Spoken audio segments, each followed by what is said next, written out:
What's up, guys? Follygon here, Benny boy. Time to start this stream and actually do something a little bit different today. Something fun, I think. Let me load up my Art War 2 project that I've been working on. Let's see. Akala and Bork. And if you've joined me on a stream in the past month, I'm sure that you have seen this gal, seen what we've been working on. Let's turn up our angle of view here, 90mm ESC lens. Alright, so just to kind of show you guys some progress, real quick here, where we're at currently. You can check this out. So a few things that I've done, and I'm gonna turn that off. I've been playing with the hooded cloak a lot, adding some trim. Looks like Rohit's here already. Welcome. What's going on? So I've added some nice trim around our shawl or hood, cloak, whatever you want to call this thing. I've played with that. I've added some new stuff to the environment. I've started playing with Bork over here a little bit more, adding and playing around with some stuffing. And let me see something here. Make sure none of our materials are messed up. I've also added a little package here real quick for him to carry and hold on to. I'll probably end up messing with that a little bit more. I want Bork and Akala, I want their jobs to essentially be, it's an art war, right? So it's light versus dark. She's on the dark side. I wrote up a little bio for her recently to kind of concrete some of these ideas, but essentially I want them to be carriers. I want them to be a part of like the mail team for the dark side. So delivering mail, packages, whatever. And with the help of her companion Bork, they do that. And yeah, so a few of the other things here that I've worked on, playing with the hands a little bit, adding some fingernails, and I'll probably do some more stuff with different materials once we get to that stage, probably in Keyshot. Playing around with adding some strings to hold that hood on, and just a few other tweaks here and there to really clean stuff up, make sure that everything's looking as good as it can, and just trying to improve it in different areas. And there's still a lot more that I can do to this to really get it into that final stage where I'm going to be happy with it. But today, during our cool Kids Only live stream today, we're going to be doing something a little bit different. I was thinking, instead of working on this entire scene, instead of working on this at all, I thought it would be fun if we created a little companion character, kind of like what I did here for Bork. And I didn't show the initial process, if I'm remembering correctly, for creating Bork here. And I'm not going to recreate this guy exactly, although I did have fun kind of just playing around with him. I kind of just had the idea really quick, and I was like, alright, let's do it. And then I did it in maybe an hour-ish. It really didn't take long to create the basic idea of this character. So, that's what we're going to do today, because I have an idea for something that we can maybe do that's a little bit more traditional than our stuffed animal Borky, our Borky boy, our pervy puppy, as we have titled him. So let's go ahead and do that. I'm just gonna grab a sphere, and we're gonna work from there forward. And I'm gonna make that a Polymesh 3D, and just grab my Follygon clay material and get to work. Rohit says, this is looking so good. Well, thank you, Rohit. I really appreciate that. Let me move my mic so I can talk into it a little bit better here. Really appreciate that. It's very nice of you. And I'm glad you could come and hang out today. Whew. Alright, guys. So, my idea for today... Why is my brush so small? Alright. Not a problem. I guess I'm just used to that other scene, because this entire scene is quite small. The entire scene is 2 units, so yes, this whole thing is very small. Let's go back to that. Okay, so I want to create, I'm thinking just like a stylized, cute little kitten or cat character, something fun and cute and not too difficult to create. Really what I want to do today is focus on shape language and creating something that is appealing. And I have a few different ideas in my head. I've literally looked up zero reference for this. I was in the shower last night and I was like, that might be fun to do for a stream, just have a little bit of fun with that. So here we are today, and this is what we're gonna do. So I don't have really any reference. I have some ideas of what I can do, but really we're just gonna kind of play around in the dirt or in the polys and see what we can come up with. Alright. So, as always, I like to typically start with the head. And let's go ahead and start this just by Z-meshing down really low and getting those polygons nice and simple. And again, the thing that we're trying to do today, go for appealing, simple. So these are the things that we really want to keep in mind. Appealing. And what does appealing mean?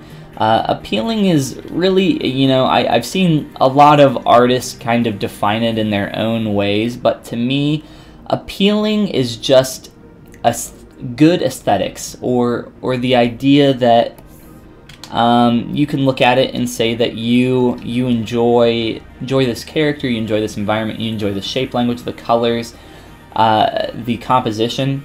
It's a combination of all these things that either make a character or whatever you're working on appealing. And there's a lot of ways that you can make a character look more appealing, I think. And I think it's really varied, is what I would say. I don't think there's like one way that you can make a character appealing or anything like that. So we're gonna focus on appealing, simplicity, so simple shapes, and cleanliness. Trying to be really clean, which you guys all know that I love making some clean sculpts. So that's what we are gonna be doing here. And I'm just kind of blocking out different parts and pieces so that I can figure out proportions early. So starting off here with our head, going into our neck and what will be our body. So I'm just going to duplicate that sphere. Really, I'm just going to use spheres for this whole dang thing. You guys know I like to use those spheres all the time. So that's what we're going to try to do here. And for our body, I'm just going to take a sphere and drag it out. And we're going to try to find an appealing shape there. This music that we're listening to right now kind of sounds like a thwomp from Mario. I don't know if you guys know what a thwomp is. I think it's called a thwomp. Like the blue brick guys. Those dudes. I don't know if you ever played Mario 64. Alright, and let's throw our basic ear shape on here. We'll just, I guess...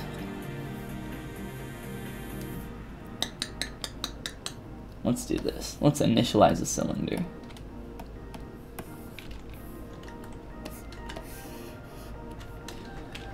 Yuppie, what's going on? We got Yuppie, we got Tato.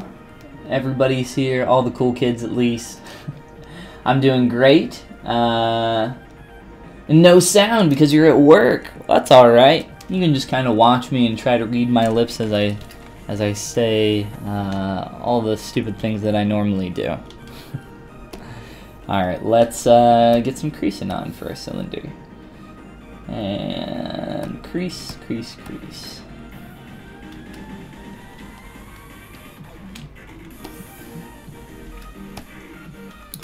I'm just going to do some tapering here.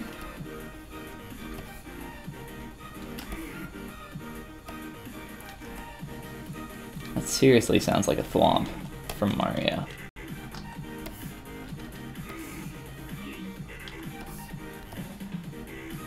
So really, I'm just kind of figuring out where I want these shapes to exist as I continue to block things out. Even though this is super simple in its shape and everything here that I'm creating, I want to still at least figure out like the size. It's called your proportions, but the size comparison between all these objects. So figuring out how big I'm really gonna want these ears compared to the head and everything else. Ooh, looks like we went the wrong way there. Let me do something. Let's merge this down. And if I can, I want to mirror across the Z. Yeah. There we go. The reason I'm doing this is because I want this to be facing the correct direction. I want this to be facing the positive Z. I had accidentally gone backwards. So that can cause some issues. If I want to make a change over here and then mirror and weld, I want it to go from the positive to the negative axis. So that's happening correctly now. Alright, I'm just going to Dynamesh this together.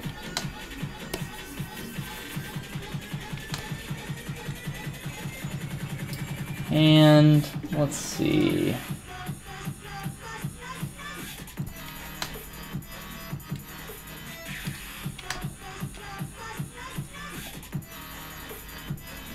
So I'm just going to start playing with the shape language, the different shapes that I'm creating, and try to find some appealing things here. Let's do this. Let's see if we can find some ideas for some shapes.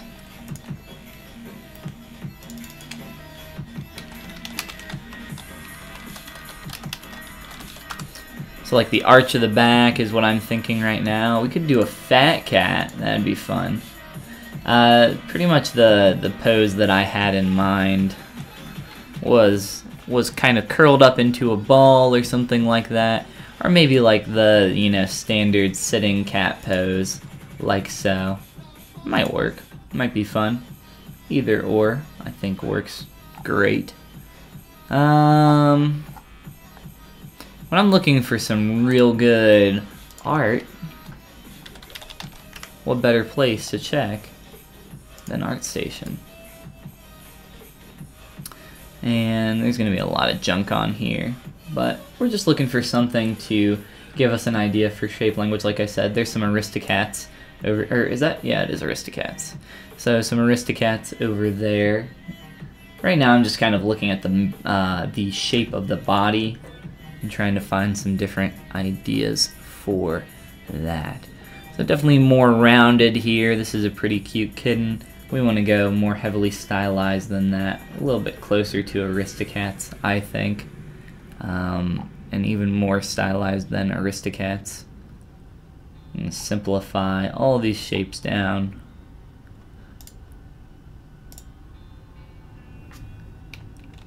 I kind of like the like big old fat round cat. So I think that would be really fun. I say we try to go for something like this. I was thinking we could do like some back arch on the cat and have this like interesting S curve, but making him just a big old fat doughboy sounds like a lot more fun. And let's go for that kind of sitting position that we were just looking at, and we can go from there. So just moving this around, Z-remeshing, and we can start making us a big old doughboy cat. And move with back face masking can be helpful so you're not messing up everything.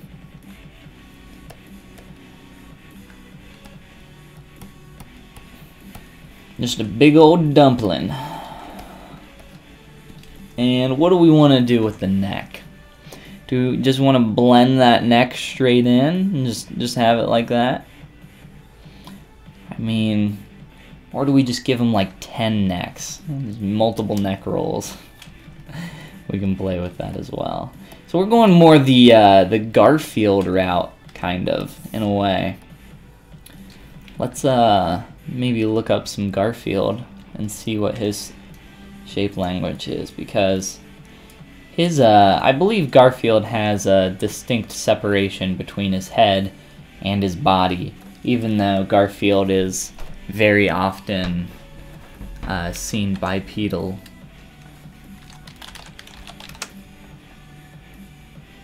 So yes, he has like a very distinct kind of, I wouldn't say neck, but his head is definitely, you know, pretty much a sphere, and then his body attached to that is also a sphere. So it doesn't just blend in for him. I'm not really a huge fan of Garfield's design, more so the face than anything. Not to say that I don't like Garfield, but I'm not a huge fan of the aesthetic. So I'm thinking we go full-on Cat Doughboy here and blend that neck as much as we can. Maybe not completely away, but enough. So working on these real big shapes right now. Just kind of tugging everything, pulling it around with my move brush.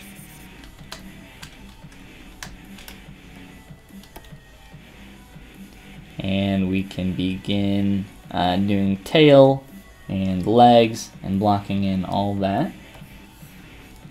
So let's go back to our dough kitties, our big old doughboys. This is just kind of sprouting out of there. I kind of like the stubby little arms and legs off of this guy. He's fun. I like him. I'm gonna do a different style for the face probably. I don't know if we want to keep exactly this face shape.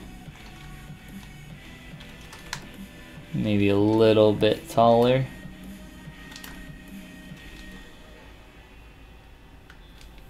It's kind of trying to flatten it a little bit this direction. Let's do this.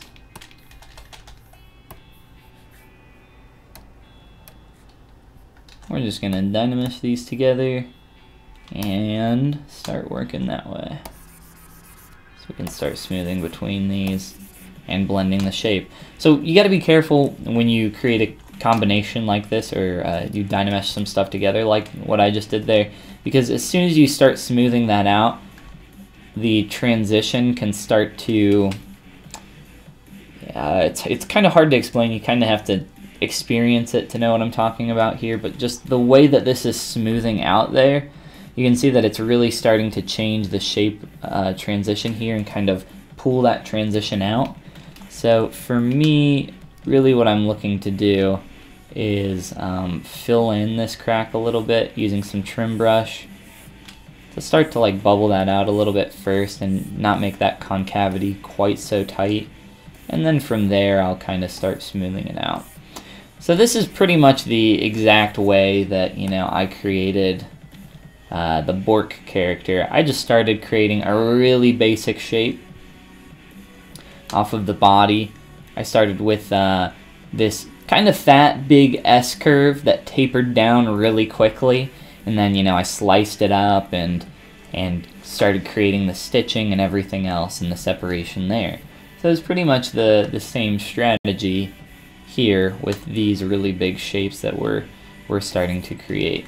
But again, you just got to be careful when you're going for these clean, appealing, and primitive shapes, and really try to focus on keeping those clean. And in this case, you know, we're starting to lose that transition more and more. I'm gonna maybe try to get it back a little bit with my move AQ curve, but I think for the most part, I think we're gonna be fine with how this transitions into the body. Kind of pull that down a little, play with it just a tad, see what we can come up with. Again, I'm just kind of playing in the polygons here and seeing what we come up with.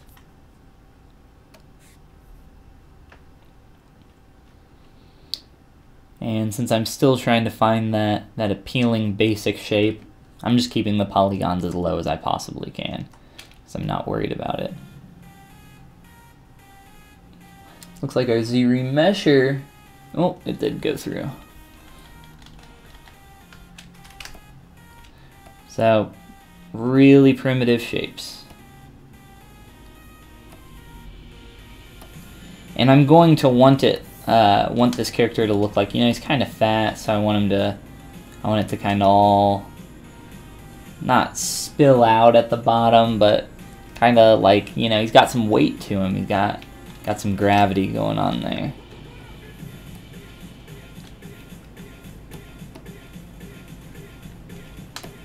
For the eyes, eyes and mouth and just like the shape of the face. I have some ideas of what we can do there.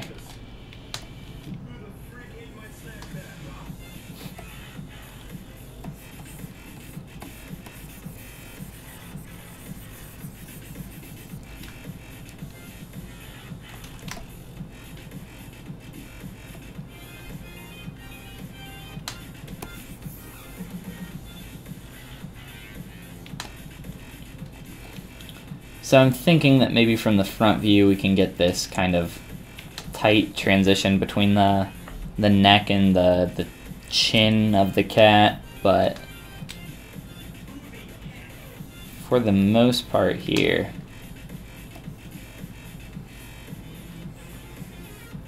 I think we'll just kind of leave it as a smooth transition.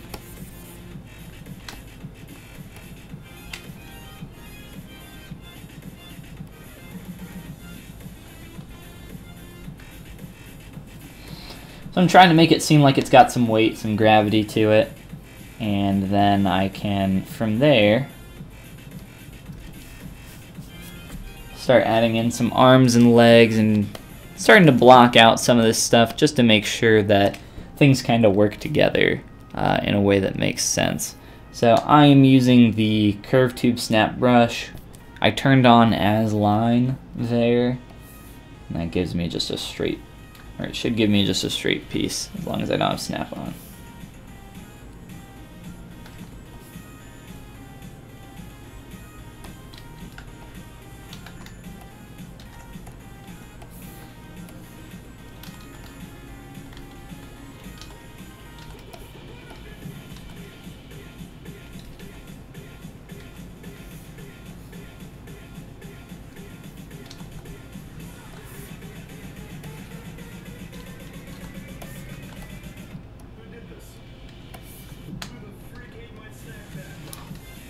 What is the song?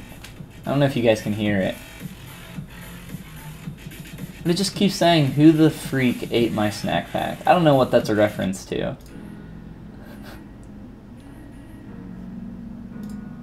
Alright.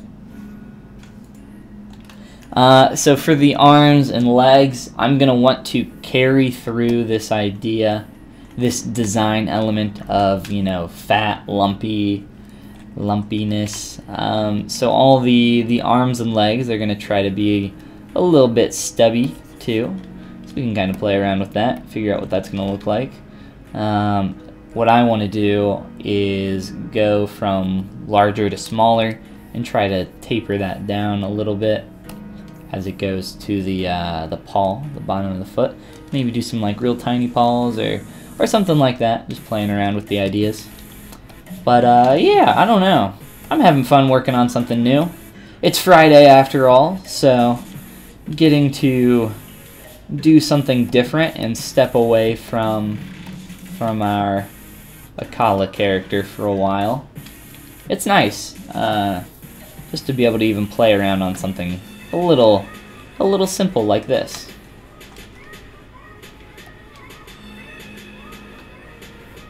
So blocking that out for the back legs, let's look up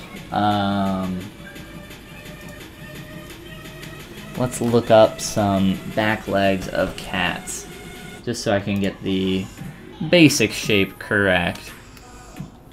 I know it's like It's going to go up, down, and forward, if I'm not mistaken, just based on what I know about cat legs and the skeleton. Cat sitting. Pet sitting. Ah, no, not quite what I meant. Look at that back. Dang, that's an intense little notch.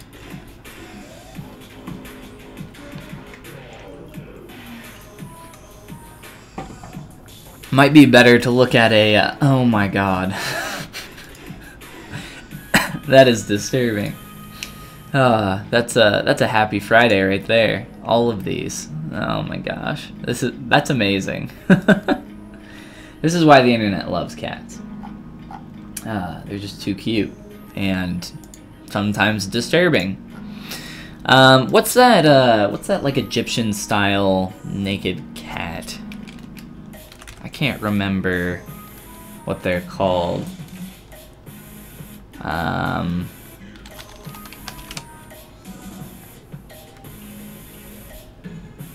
Do cats not have fur? Yeah, I guess they have hair, don't they? What are these cats called? Sphinx cats. But yes, getting an idea of those back legs and what we want that shape to be. Here's kind of the pose that I'm looking for. It's still a little bit hidden. But yes, it kind of tucks up in there. So like I said, that 1, 2, 3, that up, back, and then forward. So that's pretty much what I was expecting. But I just wanted to make sure that I could get a reference of that and kind of play from there.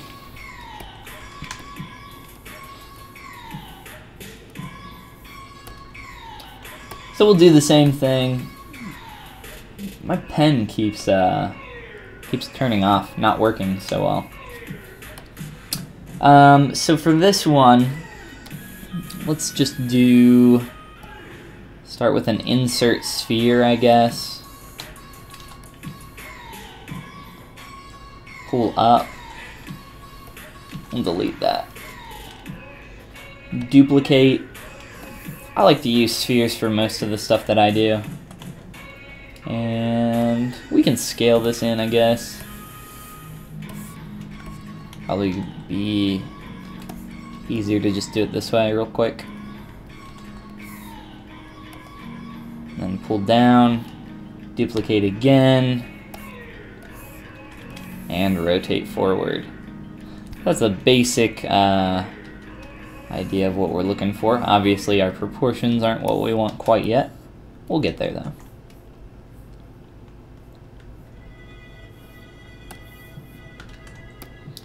I'm just going to merge all these together, and that'll make it quite a bit easier for me to tweak. Let's group this one. Now I have accurate polygroups across the two of those.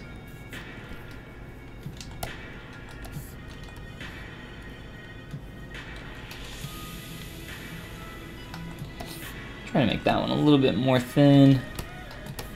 Move these.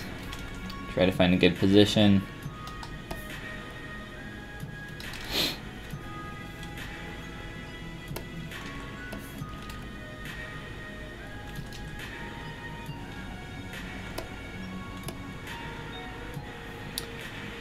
So I want to shrink these down. Just using my transpose tool. Maybe even make them fatter, more stubby. Go with the character, right?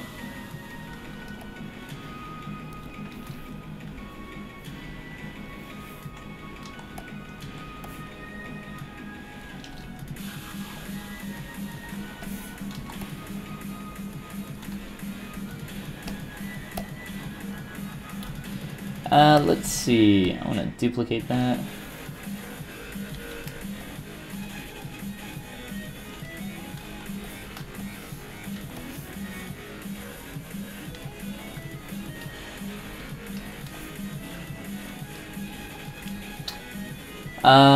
Is it going to be seated? Well, of course. Sorry if that message was there for a while and I didn't see it. But yeah, we'll do a cute little sitting cat. But like I said, something fat and cute, of course. as we figure this guy out. And we're just playing around today, you know, Friday. So, give us a little bit of time to just take a break from our War 2 project.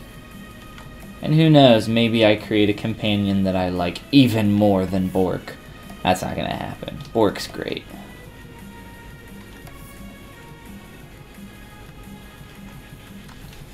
Just throw in some quick eyes. Figure out what we want to do with the eye shape and size.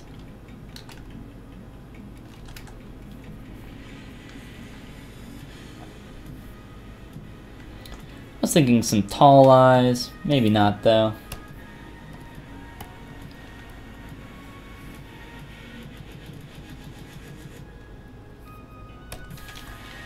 There's some really nice new ways that you can bend shapes using your deformers, if you guys are familiar with those in 4R8 P2.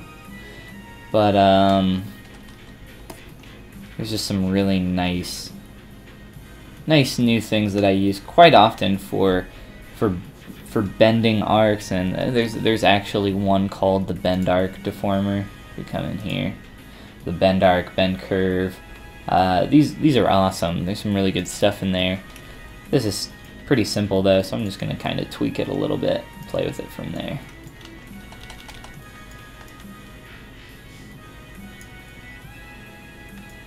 We don't have our perspective on. Our perspective's pretty strong for this guy. Let's turn it back down to the default, 50. As we figure out what to do here. So everything that we're creating right now, we're going for this rounded shape where these are more pointy.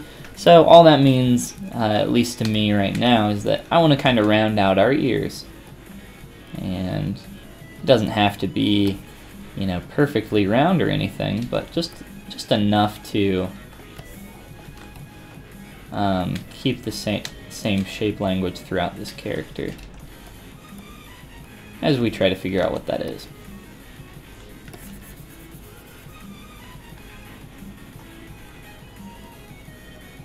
We're just kind of taking our time here, not going super fast because, well, we want to make sure that, like I said, everything stays super clean as we go through these early stages and figure out what our little cat bud's gonna look like. Jamie Cooper, cats. That's right, Jamie. Hello, how's it going? And welcome to the stream. If you haven't seen Bork, yeah, he's not really a puppy, but he's like he's a stitched something. But yes, we're doing something a little bit more fun, just like that. But we're trying to do exactly that, have some fun, I guess, and make something. I think anybody could follow along with this. If you're completely new, your shapes maybe won't be quite as clean, but I think this is a really good exercise, especially for people that struggle with getting those clean shapes. But trying to create something really clean. That's what we're doing here. So if you are following along or working on your own thing or looking for a project to work on, maybe this is a good one for you. Create a cat or maybe some other little creature, whatever you want to do. And maybe you want to make yours maybe not quite as plump as mine either. But that's all up to you. I don't know. If you are doing something, please do share your work with me. A good place to do that is over on the ZBrush Discord, or if you just want to tweet a screenshot at me on Twitter really quick. That's maybe the quickest way.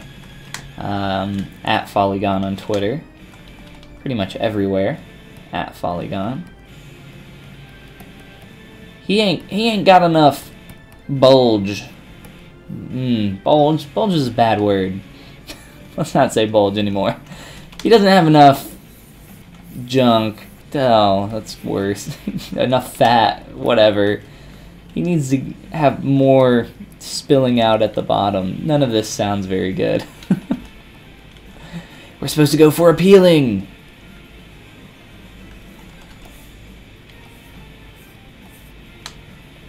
I like using large brush strokes just to help change my shape and continue messing with that.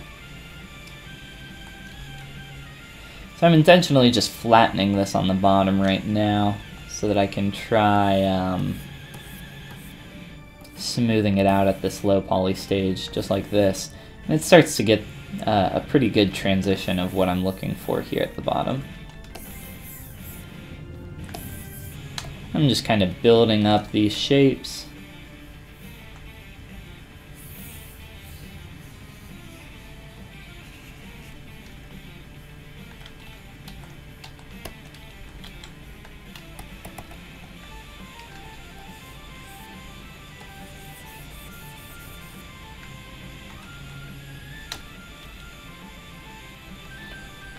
So like I said, in the back it would be a little bit more smooth, but towards the front it's going to be a little bit more pinched in, just to get that idea across that there is a separation a little bit there between the neck and the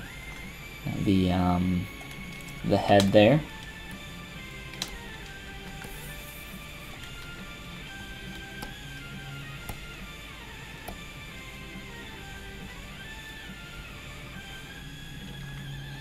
And probably, now that we've started blocking out these shapes a little bit better, we can just split them off. And the reason I'm doing that is basically so that I can get a really, whoa, not what I wanted, a super, super clean transition between these shapes. Very, very important that I do that. That's what one of the major things that we're focusing on today is those super, super clean shapes.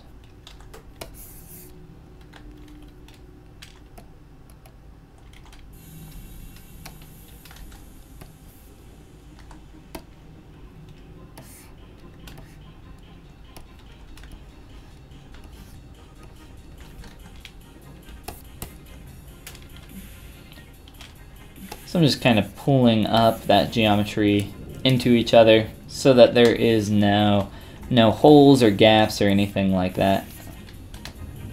And it allows me to sculpt up a little outside of the range of what's seen and blend that in a little bit better. And we'll start to do that here. ZBrush. And I'm doing it at 1K, as you can see down there. And that's going to help it hold that shape a little bit better than if I were to do that lower.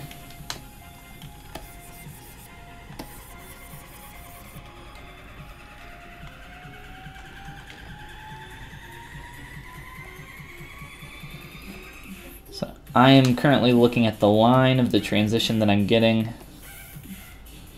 between these parts.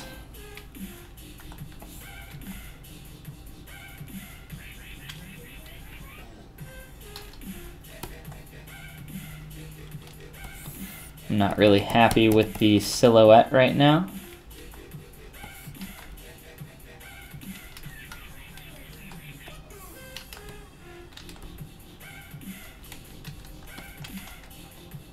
I want this to be more rounded.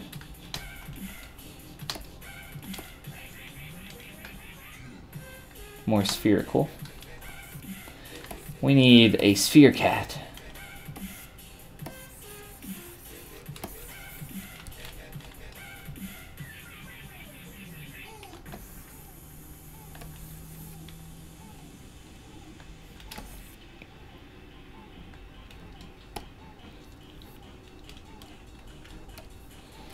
Do the same thing with the head, bring it down to 1K.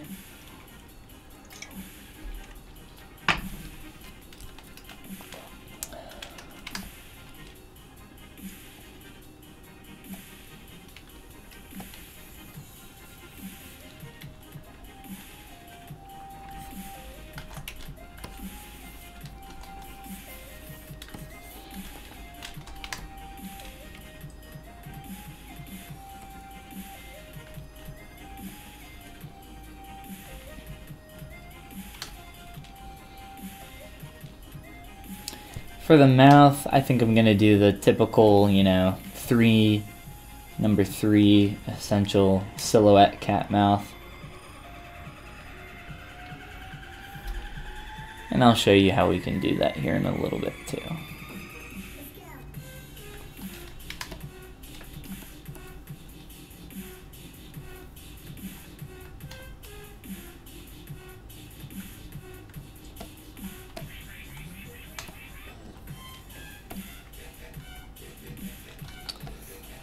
Alright, we can take a step back, look at our arms a little bit more. Arms and feet, whatever you want to call these guys.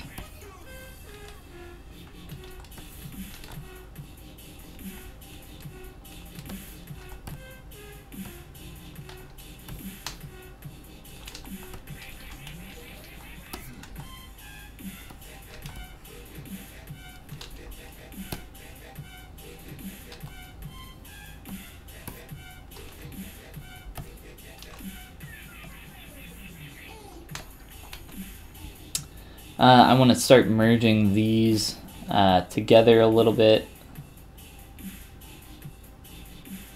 And cleaning up this shape. This shape's just kind of garbage.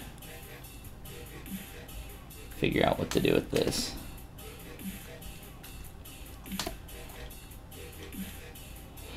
I think I want him to be more squat, more short. So let's try that real quick. Because he doesn't feel doughy enough, I guess is the right word.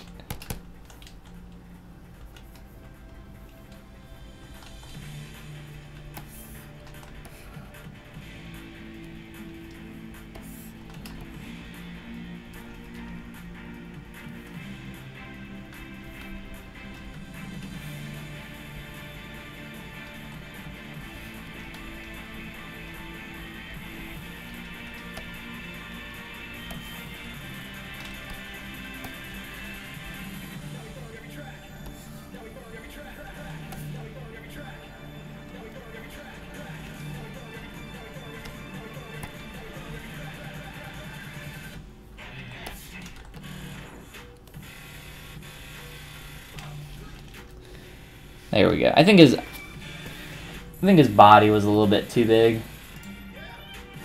I'll turn that off. So I think his body was just a little bit too big there, and kind of playing with the proportions, making him seem a little bit more cute, like he's got that, you know, big oversized head. And I think the shape is all right for now. Let's see what it looks like even smaller real quick here. A little bit tinier, maybe.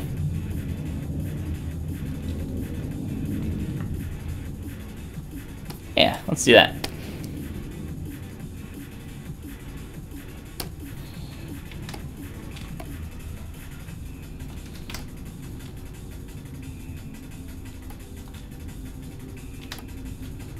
Get a little bit more of those, you know, kitten baby proportions. Giant head, tiny body.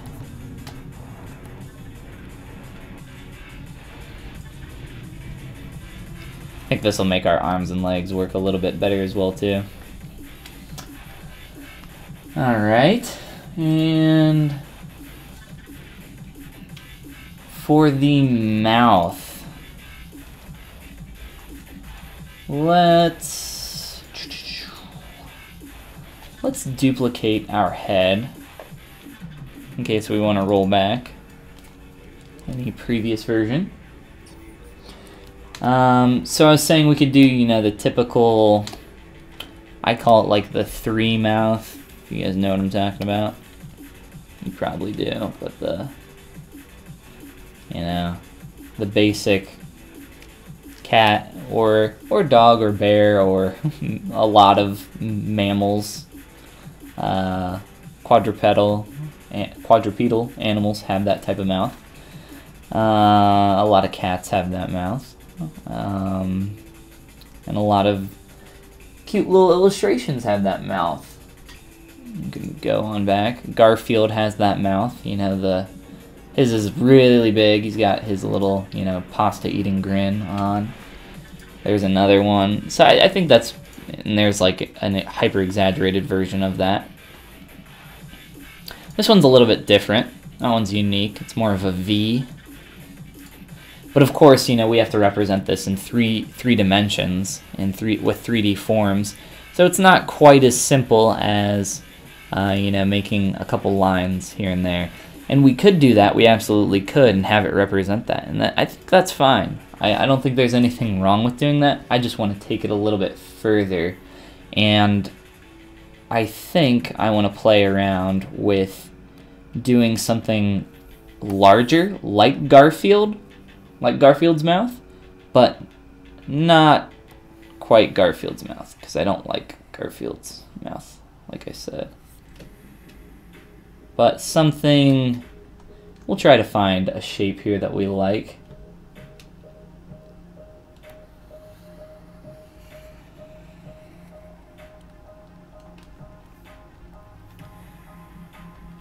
Let's also look at creating a nose real quick. Really, I'm just gonna do a quick little sphere. And a quick little cat nose, which is, in the case here, a tiny little triangle. Except the triangle is upside down, isn't it? Not right side up. It looked funny.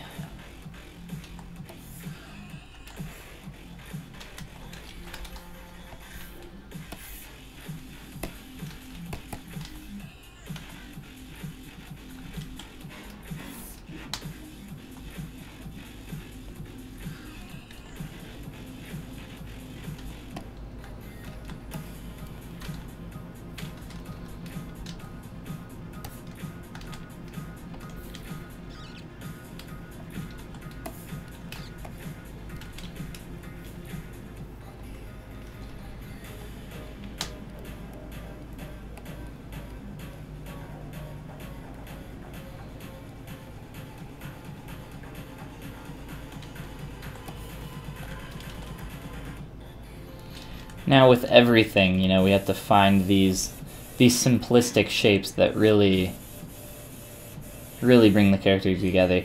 The main curve of the head here is probably going to have to change. Probably by the end of it going to be closer to that line that I just drew there. But I think that'll be determined more once we get the mouth in there.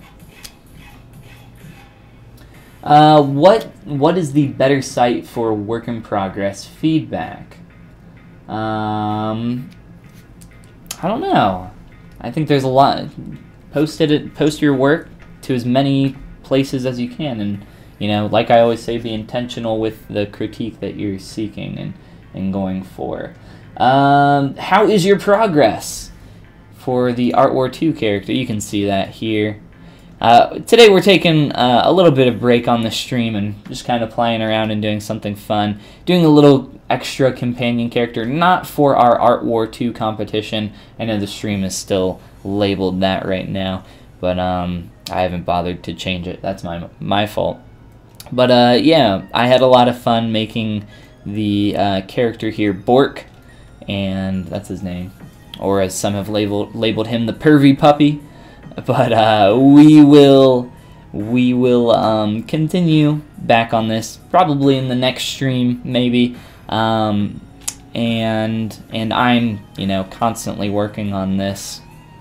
And we have, let's see, 17 days left, 2 weeks and 3 days, I believe, if I'm not mistaken. I think that's right. There's just a little over 2 weeks left to work on this. But yes, here's my current progress.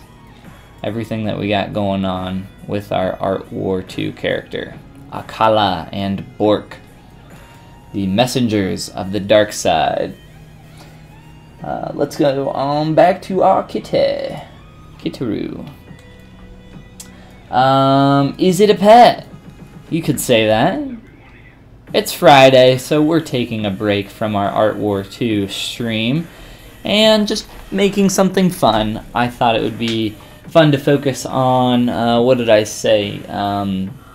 Appeal, simplistic forms, and just working on creating an extremely clean character, clean mesh. And I wanted to do, you know, another quick companion or something similar. This music sucks. Let's see, what station we're on. Let's change our station. Let's do ambient. And we got Pop Sky right off the bat. Pop Sky's great. Alright guys, so we have our little upside down nose in there. And the shape of this will probably change some. I'm not particularly excited about it, nor am I particularly excited about the eyes, but our objective next is to create the basic shape of our mouth. So we are experimenting with that right now and trying to find what that'll look like. I was saying trying something with a little bit of a larger mouth might be fun.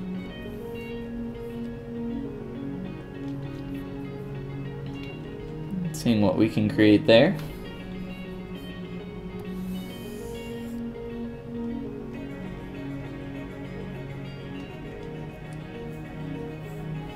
Kind of like the idea of doing a big open mouth with a derpy tongue hanging out.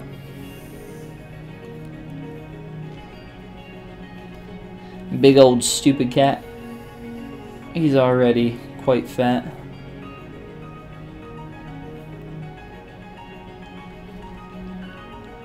I think it's the head shape more than anything that's throwing me off here.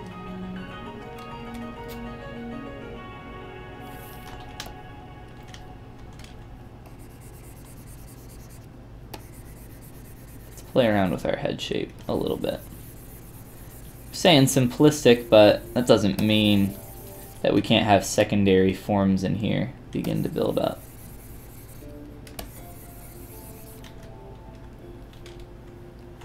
By no means.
So I'm just kind of playing around in the poly, seeing what shapes I can find, seeing what shape language I like here out of all this. I think I'm starting to find something that I like.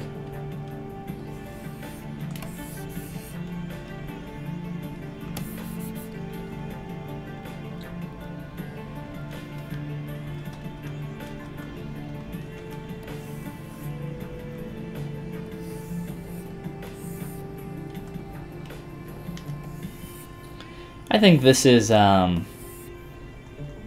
of the fun part of the sculpt. It's also the hardest part of the sculpt. No matter what you're working on, if you're working on a cute, derpy little cat, or if you're working on something a lot more serious. Definitely the most difficult part is finding that concept and finding those primary shapes that are really going to you know, everything's going to build off of those, and having those be really strong in the beginning is incredibly important. Figuring out what that's going to look like.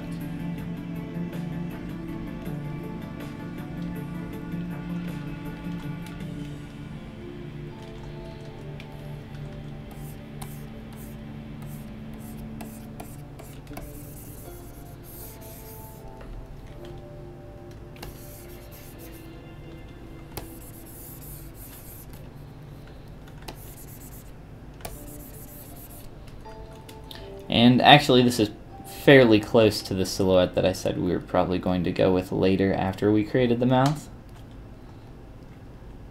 Silhouette from the side profile, that is. I don't know how I feel about... I'm actually fine with that. I'm actually fine with exaggerating that even further. Maybe doing some strands of fur on the cheeks as well. I just put in new contact lenses, and my one eye is really bothering me. I would really like to get LASIK, but that is just a little outside of the budget right now. Maybe in the future. It'd be nice. My eyes aren't really even that bad. They're just like bad enough that I can't see anything when I'm not wearing my glasses. If they were like one, I don't know what the numbers, I don't know what the measurement system is, but if they were literally one number less, I'd totally be fine, probably. I could drive, I think, without them. If they were one less. My distance vision is what suffers.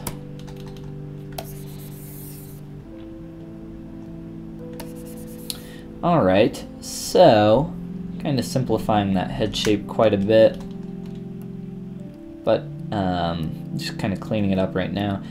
But we've successfully kind of added in a little bit of secondary form here. Kind of want to build it up around here a little bit more. That of course means we'll have to change our eyes and nose to conform with these changes, but that's okay. Better to have a stronger shape and design overall. This is actually going to be a lot better for us, because I think now it makes me kind of want to create not eye sockets exactly, but maybe some negative areas for those eyes to live in, just a little bit, or maybe just like inflate around that area, either or a combination of the two. Doesn't really matter, but we can play around with that.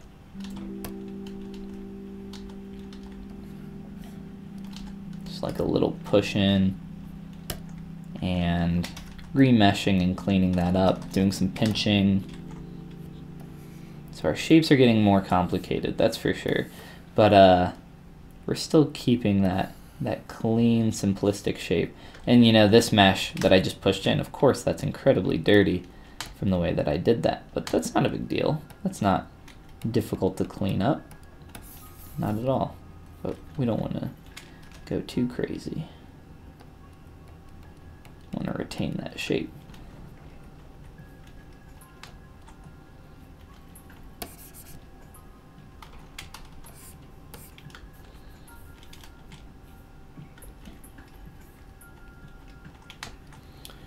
Alright, I'm getting like some gaunt feelings, and I think that's because of looking like we got some bags under the eyes.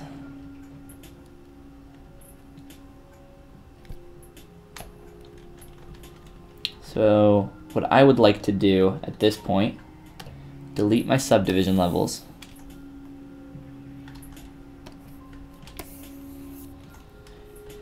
And delete, I'm not deleting, I'm just hiding right now. I'm hiding all of this.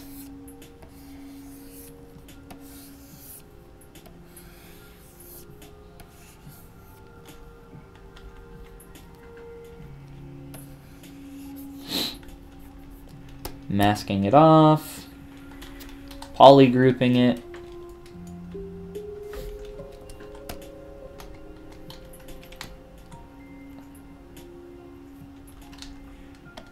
Poly group that a little bit more down here.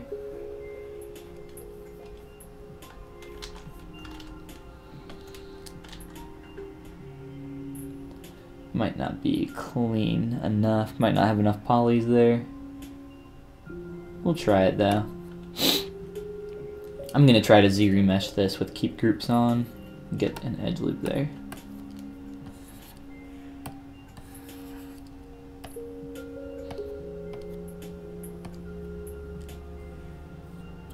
It's a little bit warbly through there, so it might not work quite as well. We shall see though. Yeah, did an alright job. There we go. So this gives me an edge loop through here, and if I'm lucky, I can delete a few of these. And not that one. That one's on a star there, so that's going to create some problems. But yeah, I was able to delete a few of those, and that's really good because it allows me to get a nice clean separation between these. I can crease them, I can bevel it, I can do a lot of stuff. It looks like, okay, that's a try. So that's not, you know, it's not going to be perfect by any means because it's automatic retopology.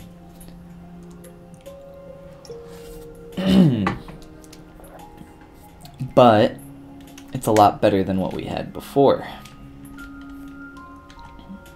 And it is able to be creased.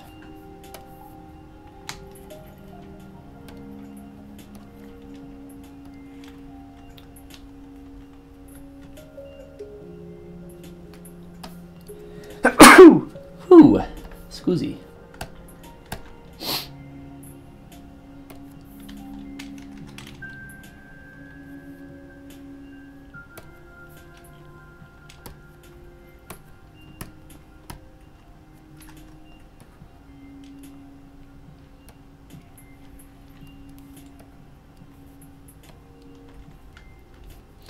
Just trying to find a nice shape for that to hold right now.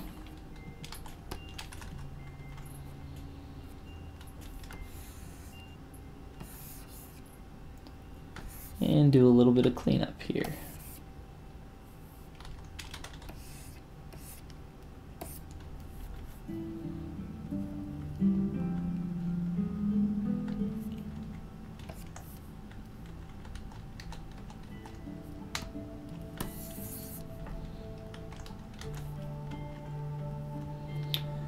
So it's all about, at least at this stage, trying to retain those primary shapes and keep it as clean as I can.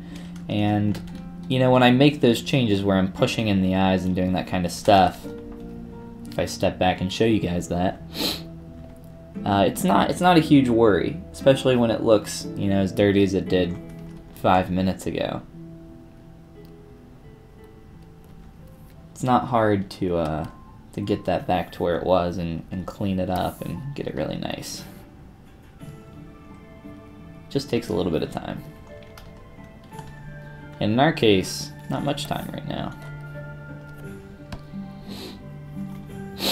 So I want to fit that eye in there and get that looking pretty nice.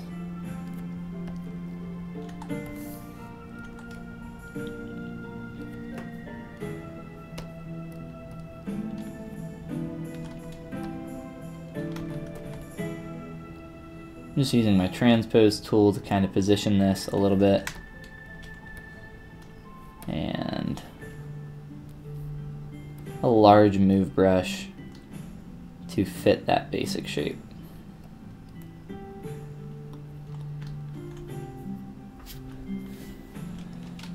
And I'll just do an MRGB, let's do Toy Plastic Black, and we can fill in those eyes. and have that basic shape there.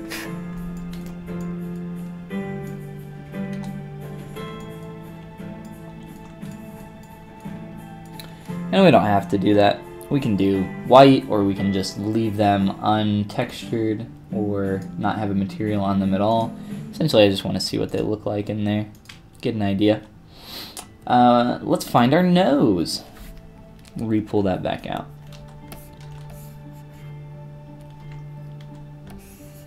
So I think the main thing to keep in mind here while you're working on you know, your clean character, let's say, going for that clean and appealing character, whether you're working off of someone else's design or you're doing what I'm doing and just kind of playing in the mud and seeing what you can find. Whatever you're doing, I think just taking your time and problem solving in a way that helps you keep those clean shapes, those really clean forms, I think that's really what's going to help you out overall. Because for me, you know, even a year ago, if I rushed ahead and tried to just try to finish something as quick as I could, it ended up looking really messy and dirty. And it ended up actually creating more time that I had to spend working on my character than if I hadn't done that. And that's unfortunate, because you know, it's this weird, it feels like you should just rush ahead and try to get this stuff that you're working on done as quick as possible. But taking your time in these really early stages really help to concrete some ideas and concrete your design and your basic shapes like what I'm doing. I personally think it's the most time-saving thing that you can do for your character. Because 3D is hard, really. It is super difficult. It's not like 2D where it just has to look good from one angle. This has to look good from every imaginable angle, right? And to be able to take the time to look at all those angles and work on everything, it takes a long-ass time. It really does. But, it's worth it. It's worth it in the end, I think. My air in my house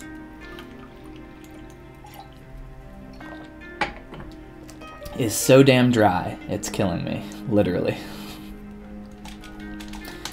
Need one of those humidifiers. Makes it hard to talk for a while.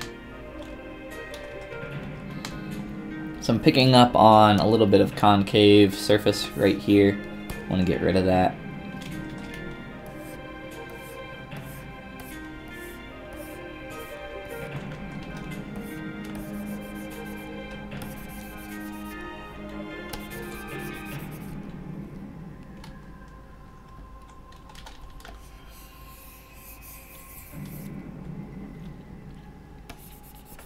And these little surface changes really do add up. That's what makes your character look so clean. That's why a lot of my sculpts look super clean. It's because I take the time to, you know, look for these areas. And really, they start to stick out like sore thumbs the more you do it, because the more you recognize them, the easier it becomes to recognize them. Or the more you look for them, the easier it becomes to like automatically recognize them. And really it just comes down to, oh, this shape, this thing is annoying me a lot, and I really want to fix it. So you do, you just like immediately spot it and then fix it right away. So next, now that we've got our, you know, our head shape here, I'm gonna delete our old head. And what do we got here? Some old piece as well. So now I'm just going to split our head, split our mouth, hopefully. Do a decent job of that. Let's find out. Tato says, how much subdivision levels do you do for basic shapes? There is no set number. There's no formula for this stuff in terms of, oh, I will only do 4 subdivision levels. Try not to think in that way. I would advise against.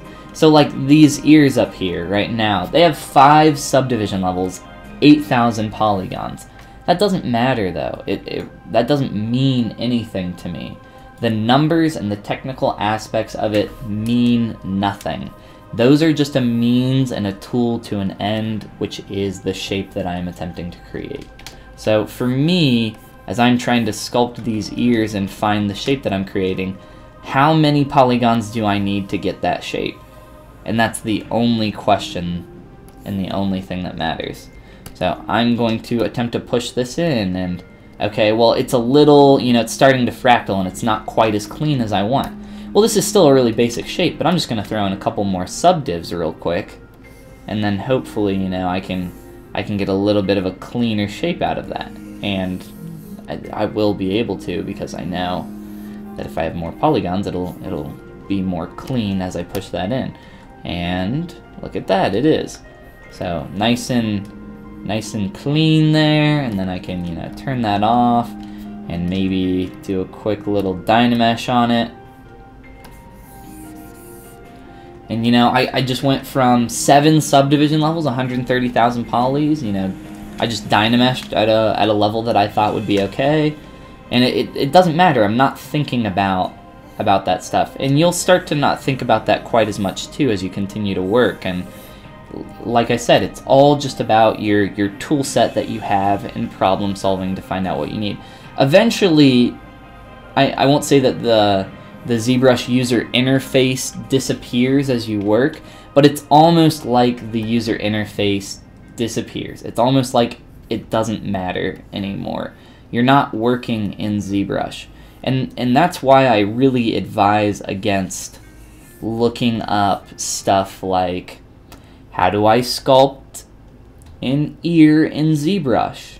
It's like, well, that's not really important. It's about problem solving with the tools that you have to do that thing.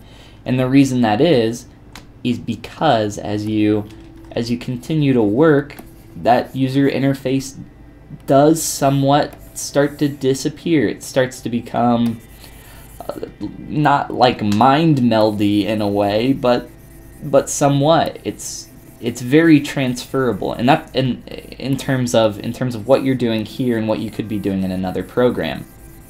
And that's why I see, and probably you've noticed as well, that you'll see people that are traditional sculptors come into ZBrush, and after a few weeks of them figuring out the user interface and figuring out a few tools, they're fucking amazing at ZBrush. And that's because it doesn't matter. The software doesn't matter. All these tools do not matter.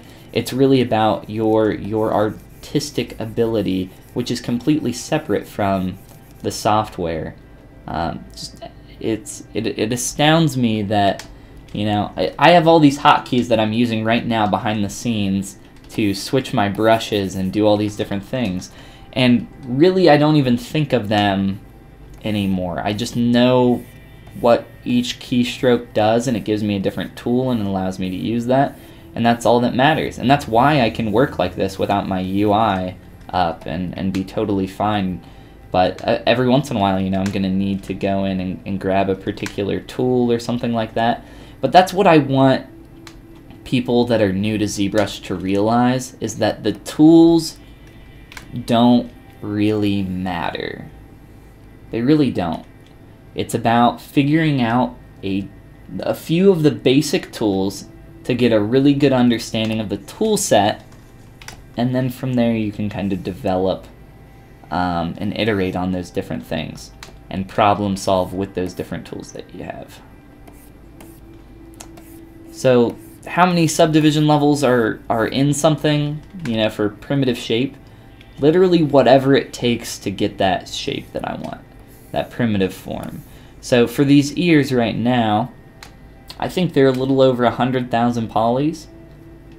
I think that's what it said last time I checked. But, they're dirty, they're messy.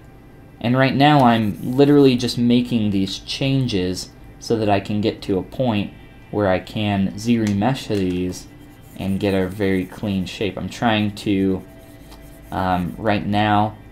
Make some sharp, strong transitions and pinches here so that ZRemesher will read that shape and say, oh, the surface is supposed to turn there. And then ZRemesher will, you know, move accordingly. And of course, you know, there are other things that I can do to try to make that happen, which is what we were doing earlier with polygroups. So that's what we're going to do next. And that's why I'm not even showing my UI right now, to kind of prove that, not prove, but to say that, you know, it doesn't matter. You don't need it. And it's all about problem solving. So a little polygroup there. That'll help get ZRemesher to do what we want. Now I do need to bring my UI back because I need ZRemesher, and that's over here. So keep groups turned on and ZRemesh. But the point is that it's really about what do you need. So for here, you know, I'm ZRemeshing at 0.1. That's the lowest possible resolution for ZRemesh to ZRemesh at. And now I'm turning on the D key, dynamic subdivision, seeing what that looks like. Okay, it didn't retain that shape quite as well as I would like, so I'm moving the level up. I'm going to about 1,000 polys, 10 times as many. So we'll see if that retains the shape as well as I would like. And it's going to retain it a little bit better, hopefully in a good place. It looks like it's done a pretty good job. Alright, that's looking much more clean, for sure. Let's drop it down a little bit lower. And now what I'm going to do is I'm going to ZRemesh on a ZRemeshed piece already. Because what that's going to do is it's going to clean up that geometry and simplify its form even more. So, and lowering the poly count does that as well. If I sat here and continually ZRemeshed this piece, its shape would simplify more and more and more every time I did that.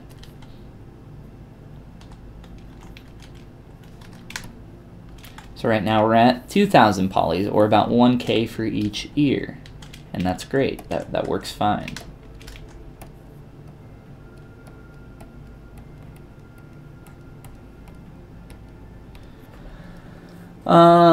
Sometimes I think I make a lot of questions, or sometimes I think a lot of questions isn't. I'm not sure I understand. Thank you. Really appreciate it. Absolutely. And no, you don't feel like you need to apologize for anything. I feel like that is the correct.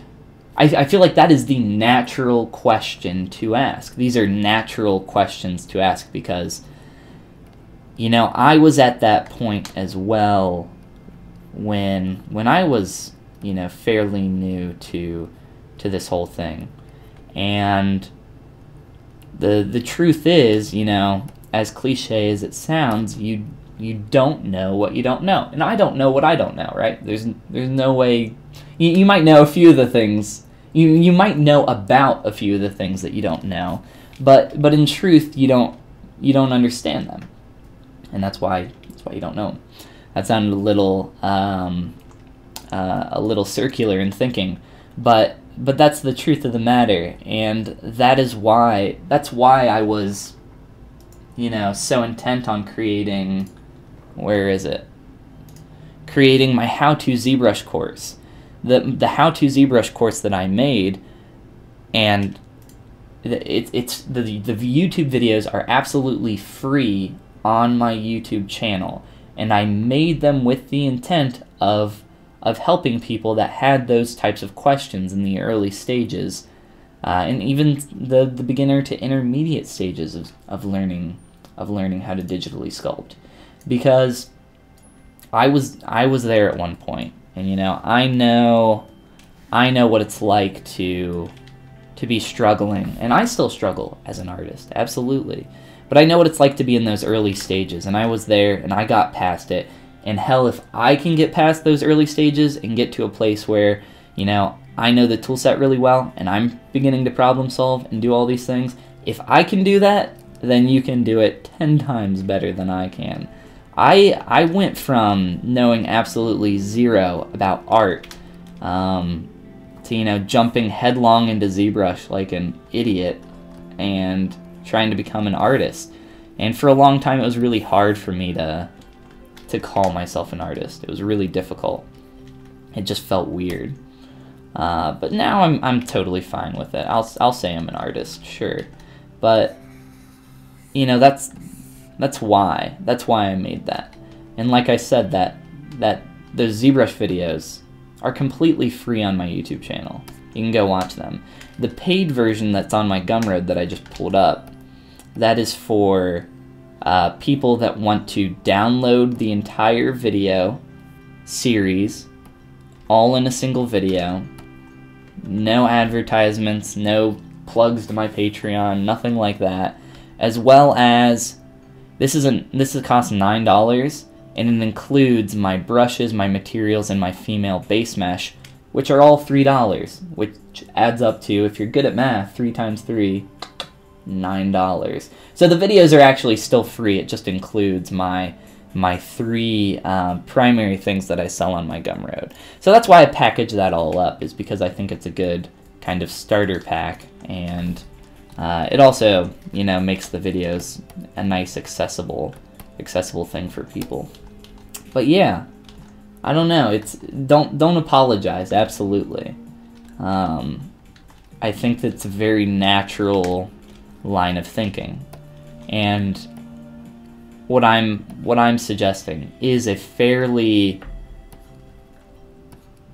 counterintuitive way of thinking, I would say, where with a lot of software, it's like, okay, how do I make this in this software? Okay, now how do I do this in this software? Now how do I do this? And I think with digital sculpting, and I think even with like digital painting, with a lot of digital art, I think a lot of those questions are hindering. I think a really good way to try to tackle stuff, and this is purely my opinion, and it might be wrong, but I think a really good way to try to tackle stuff is to attempt to problem solve with what you have, with your own tools. And that is the way that I've come up with completely, you know, new techniques and new ideas for how to accomplish stuff. And it's really helped me grow as an artist, and really helped me develop the way that I sculpt, the basics of splitting stuff up into multiple parts, you know. I learned that through trial and lots of error, and it's worked out pretty well for me, learning a lot of different techniques and stuff. So hopefully you can maybe take some little nugget in there from my ramblings, and maybe find something worth actually saying, and worth anything to you. But at the end of the day, really, you know, what I believe is that you have to find your own way. Nobody, no matter who it is going to be able to show you the one way that you should do something, because that's kind of bullshit.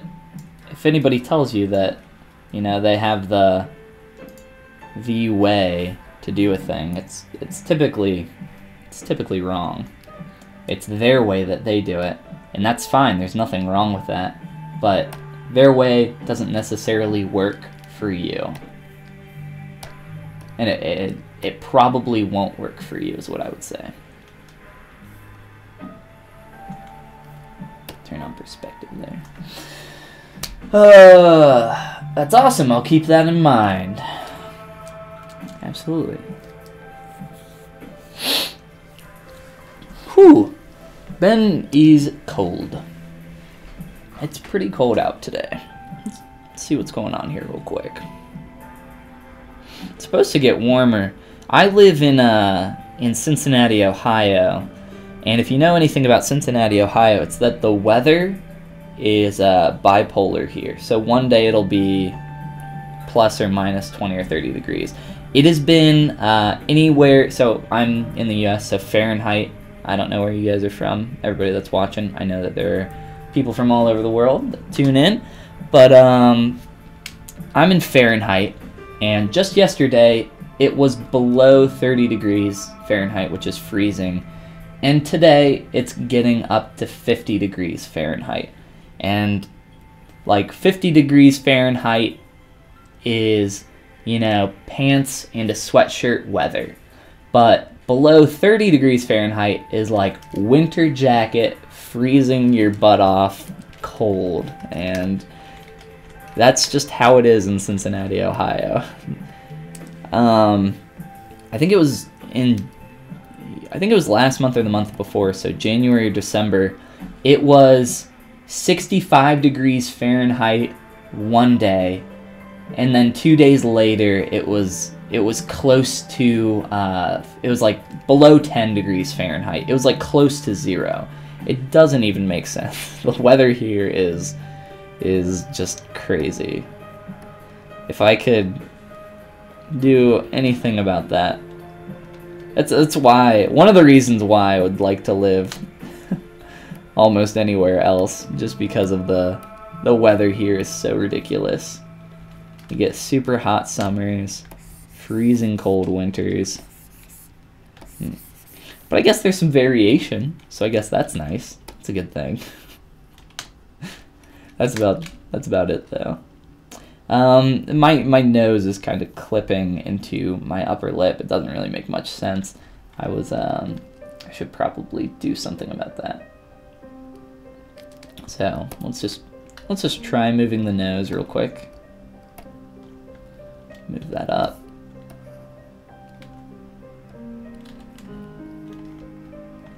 Have that make a little bit more sense there.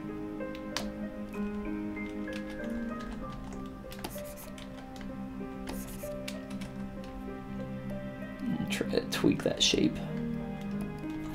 Alright, so I've been talking a lot. Hopefully, you know, some of this simplification of form stuff that we've been playing with has been a little helpful for you guys. Sorry we didn't work on Akala today, our Art War 2 competition piece. But right now I need to take some time to really refine really specific things, and I also need to take some time to work on this like in complete silence and just think, because it's getting to a stage where right now I'm beginning to push myself really hard to push this character to a new level, something that's just beyond what I'm capable of actually doing. And I think that's how you grow, is pushing a little bit farther than what you're capable of. And to do that, it's really hard. I would say it's impossible for my big dumb brain to do that while I talk on stream. And I can try. If I find something that's like, I can kind of mindlessly do that. Like this right now, I'm kind of mindlessly working on this character and focusing on some simple things. Not because this is easy, but because, you know, I've done this a lot and I'm comfortable doing that. But, yes, hopefully in a future stream we will work on Akala more. I can almost guarantee that we will at least one more time for sure before the competition is over. And if anybody has any feedback or critique or anything like that, I would love to read that or see that on this character. And you can send that to me anywhere. There's a link down in the description to my Art War 2 character progress. You guys can see the entire progress of my character and see kind of how I got it to where it is if you guys are just tuning in for the first time. But yeah, I am extremely appreciative of all feedback and critique. Don't feel like you have to be a master artist to critique something or give feedback. You absolutely do not. I am open to all critique because I think even people that know nothing about 3D modeling or art in general, I think those people can give a different perspective and say, well, why is this way? And it's like, oh, well, I didn't even think of that. I would like to, so I was trying to add some thickness in here. Some of the polys are being a little weird. Let's quick save. And then let's try to extrude with ZModeler on, so hover over poly space, extrude, and we want poly group all. Let's try that. A little bit dirty, but dirty in the places where it doesn't matter.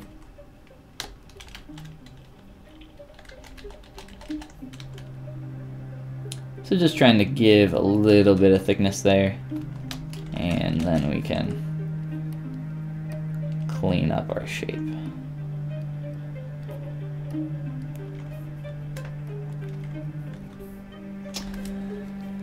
Let's see here.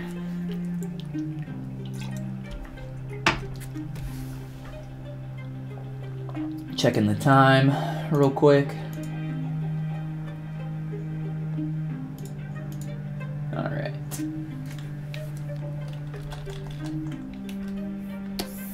So I'll play around here a little bit more.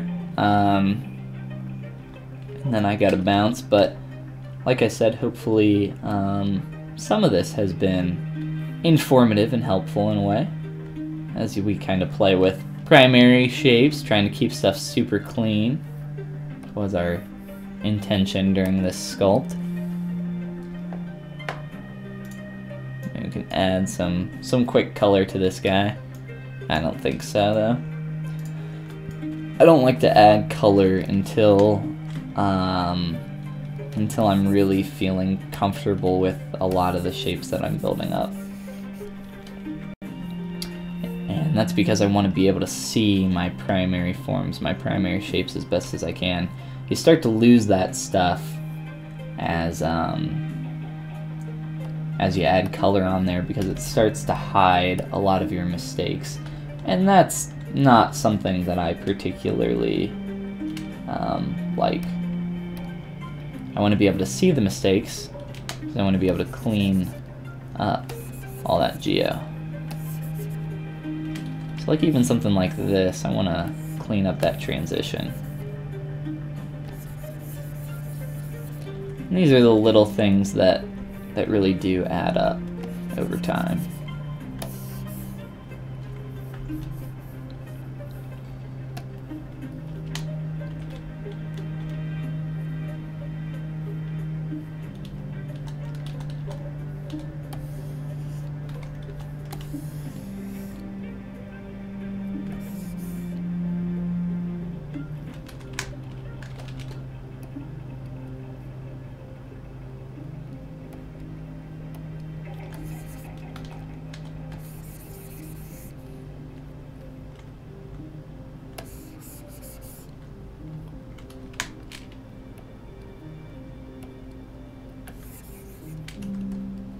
Kind of playing with the shape of the mouth.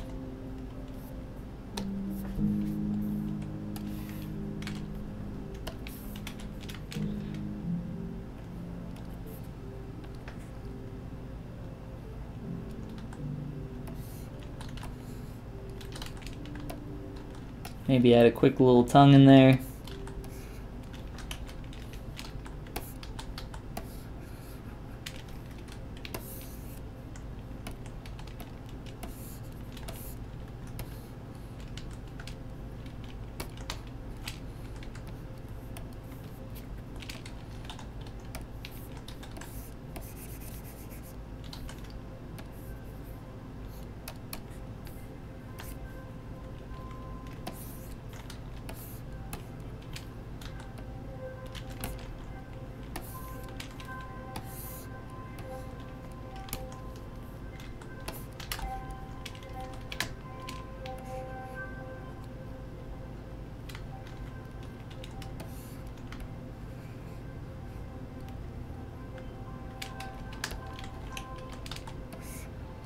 or a quick big tongue.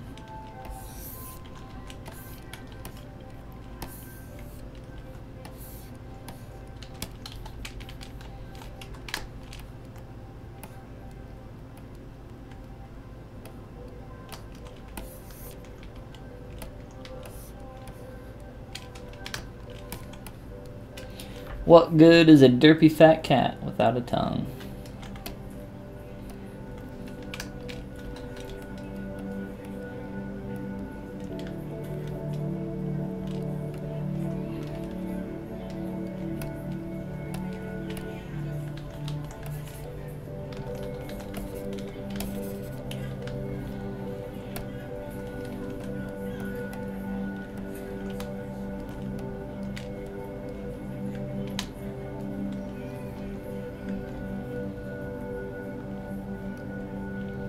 So I think we're definitely going to a better like appeal now.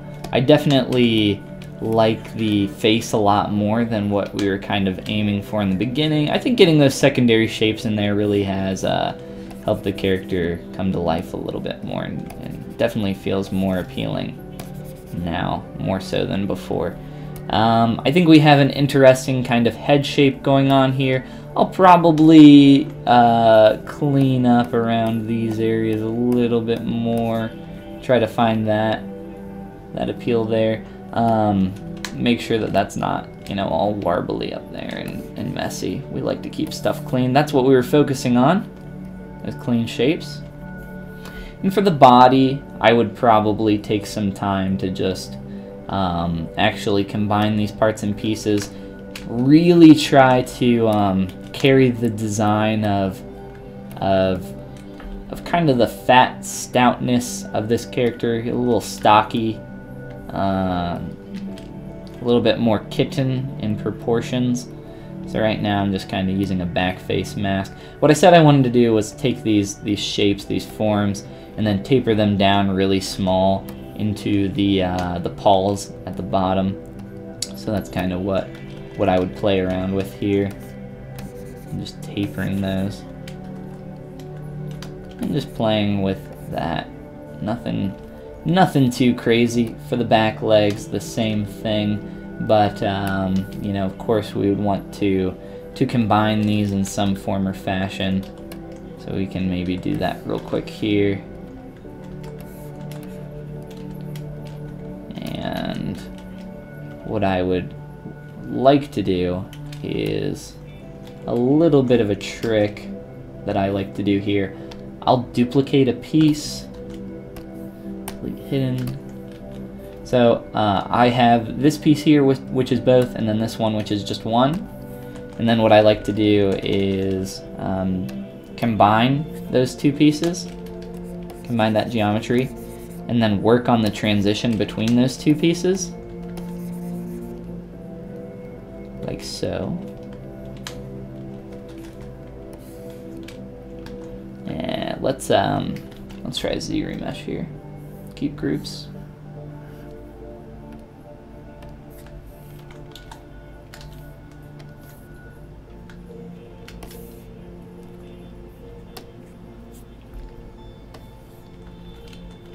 That's actually fine.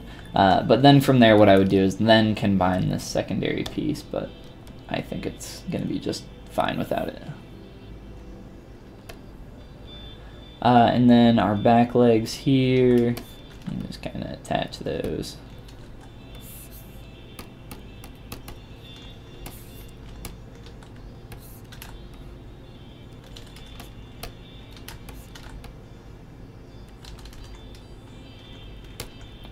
And then just kind of play with those shapes more from there and build them up to a better level. And of course, you know, we would need a tail, so we can kind of add in a few of these things here at the end. Whoops, we still have as line turned on. Turn that off.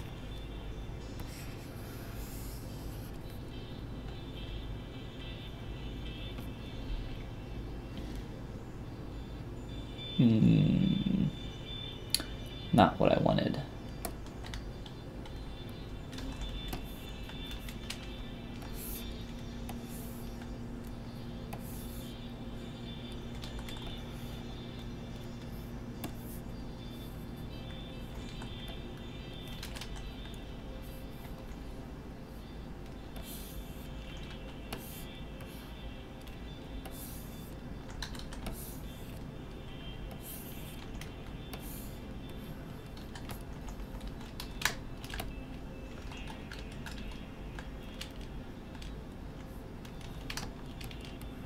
And then from here, just kind of playing with the curve of my tail and figuring out all that from there a little bit more, and probably remeshing it and cleaning it up and all that good stuff, and deleting some edge loops in there. But that puts us in a good place with our cute little companion character as we begin to build that up more and more. And that's pretty much the exact same process that, you know, I did for Bork here, as I focused on first creating this primary shape of his body. That's pretty much the shape that I started out with. It was a lot different, but you know, through iteration I got it to this nice clean S-curve that went from really fat to thin and tapered down, and then I sliced it and separated the back and front and stitched it up and created all these secondary shapes in there and all that to take it to a good level and just kind of play with it and have some fun.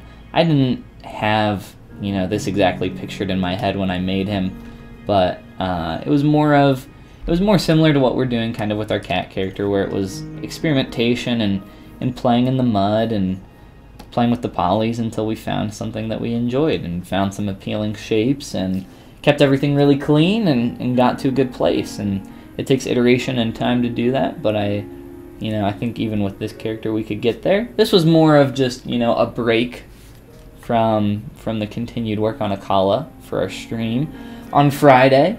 But I think that's a good place to stop, so I hope you guys have a good rest of your day. Hope you guys have a good Friday. And I hope to see you in the next stream, which will be next week, most likely. Probably won't do a weekend stream this weekend.